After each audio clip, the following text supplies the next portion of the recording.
সকলো ৰাইজে আমি ওলাই আহিছো। গতিকে আমি আমাৰ জুবিন অনুৰাগী ৰাইজক মত পাতি আমি ল'বলৈ অনুৰোধ জনাইছো।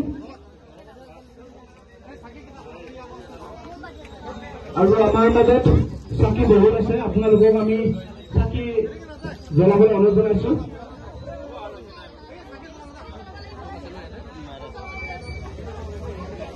আমি সকলোকে চাকি পাতিবলৈ অনুৰোধ জনাইছো।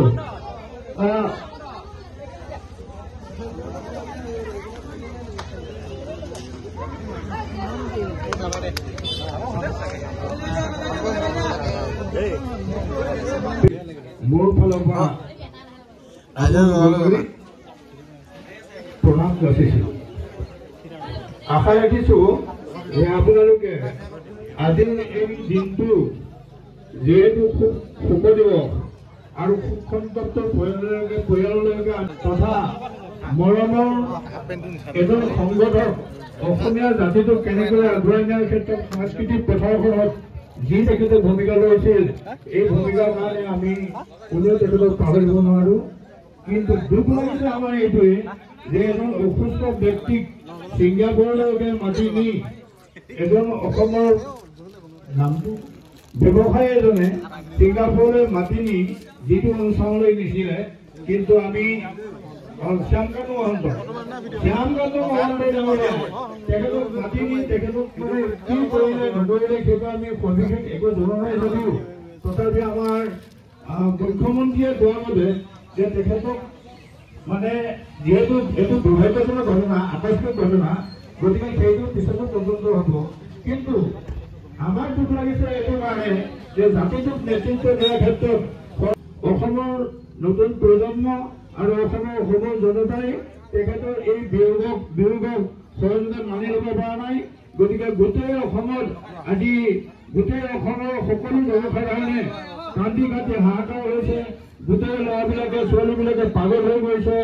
অসমৰ চুকে কোণে সকলোতে তেখেতৰ আজি সোণৰ অনুষ্ঠান পাতি শোক দিৱস পাতি আজি ৰক্ষা কৰা নাই। কিয়নো তেখেত আমাৰ জাতিটোক তেখেতে নেতৃত্ব দিছিল আৰু তেখেতে খুব সুন্দৰভাৱে আমাক সংস্কৃতি পথাৰখন এনেকুৱাকৈ সজাইছিল, যিখন সংস্কৃতি পথাৰক লৈ আমি আগলৈ গৌৰৱান্বিত হৈছিলো। গান গাব নজনা মানুহ এজনেও তেখেতৰ গানটো গুণগুণকৈ হলেও কিবা এটা গায়, গা ধুবলৈ গৈ বাথৰুমতে হলেও গুণগুণ গা কৰি কিবা এটা গায়। কিয় গায়? যে ভাল পায় তেখেতক। তেখেতে গোৱা তেখেতৰ যি মিঠা গীত, তেখেতৰ যি মিঠা শব্দ, তেখেতৰ যি মিঠা শব্দ সংযোজন, এই আটাইবোৰ ভাল পোৱাৰ কাৰণেই তেখেত আমাৰ চিৰস্মৰণীয় ব্যক্তি। আৰু তেখেতক আমি কেতিয়াও পাহৰিব নোৱাৰো। তেখেতৰ বিষয়ে মই খুব বিশেষ নাজানো, কিন্তু নাজানিলেও চমুকৈ এটা ঘটনা কৰিছো। সেই কণ্ঠমণি তুমি জনতাৰ কোটি কোটি জনতাৰ তুমি সোণগতি। আকাশৰ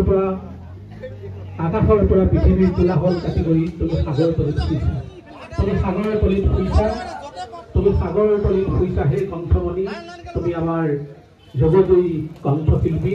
আৰু জুবিনদাৰ বিষয়ে বিশেষ কোৱাৰ ইচ্ছা আছিল যদিও মই জুবিনদাৰ হঠাতে এনেকৈ গুচি যাব, মই ডক্টৰ ভূপেন হাজৰিকা, জ্যোতি প্ৰসাদ আগৰৱালা, বিষ্ণুৰাভাৰ বিষয়ে কেইবাখনো নৃত্য ইতিমধ্যে লিখি শেষ কৰিছো।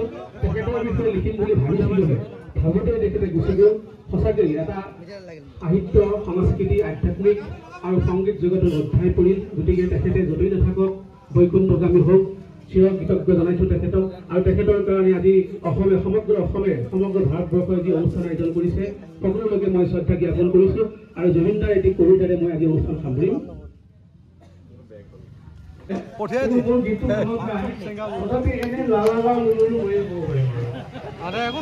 কিন্তু তাৰমানে গীতে ভাল পাওঁ, সেইটো প্ৰমাণ। ভাল পাওঁ জনে গীত ভাল গায়, কিছুমানে যাৰ মনত থাকে সি ভালকে গায়, আৰু যিবিলাকৰ মনত নাই সিও গীত ভাল পায়, কিন্তু সি লা লা লু এইবিলাক কৰি গাই শেষ কৰিব। লা লা লা লা লা লা লা লা লা লা লা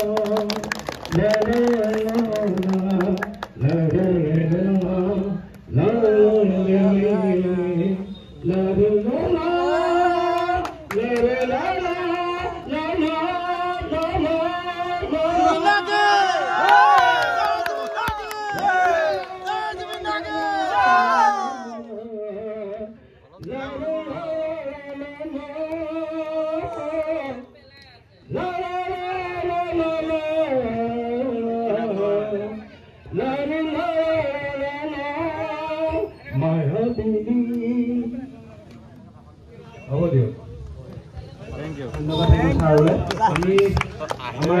উপস্থিত থকা সন্মানীয় সমাজসেৱক আপোনাকো আমি সমূহ বক্তব্য ৰাখি পেলাই অনুৰোধ জনাইছোঁ।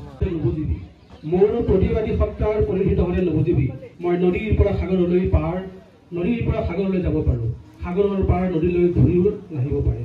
মাথো মোৰ ৰং সলনি হ'ব, পানীৰ সোৱাদ সলনি হ'ব, পাৰে পাৰে পাৰে পাৰে এৰি থৈ যাম অকণ বালি, বালি আৰু পানী, বালি বৰ হিংসু, ঠাণ্ডাত শুকাই নিব তোৰ তেজ, গৰম উশাহত দিব তোৰ দহৰি, খোজ কাঢ়িব পৰা যদি আহিবি মই তোমাৰ মই চুমা খাম তোমাৰ ৰক্তাক্ত দহৰিত। গতিকে জুবিন দালৈ মই এই চেগতে কৃতজ্ঞতা জ্ঞাপন কৰিছোঁ। তেখেতে বৈকুণ্ঠত ঠাই পাওক। জুবিন দা আমাৰ হওক, জুবিন দা আমাৰ হওক, জুবিন দা আমাৰ হওক, জুবিন দা আমাৰ হিয়াৰ আমতে হৈ থাকক। সকলোকে আমি এই সুৰক্ষণত শ্ৰদ্ধাঞ্জলি জ্ঞাপন কৰি মোৰ চমু বক্তব্য সামৰণি মাৰিছোঁ। ধন্যবাদ। এটা অনুৰোধ জনাইছোঁ, মমবাতিলৈ আমি এটা দীঘলীয়া পদযাত্ৰা কৰিম। গতিকে সকলোকে ধৈৰ্য ধৰি সেই ৰেলীটোত অংশগ্ৰহণ কৰিবলৈ আমি অনুৰোধ জনাম। আমি মমবাতিৰ ব্যৱস্থা কৰিছোঁ। গতিকে আপোনালোকক খন্তেক ধৈৰ্য ধৰক। আমি আমাৰ জুবিনৰ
Airak.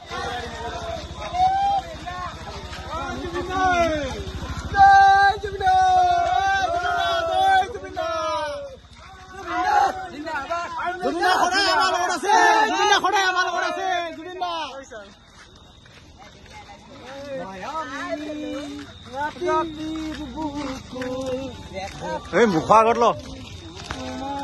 Jai Jubinda. Jai. Orai amar magot থাকিবে Jubinda.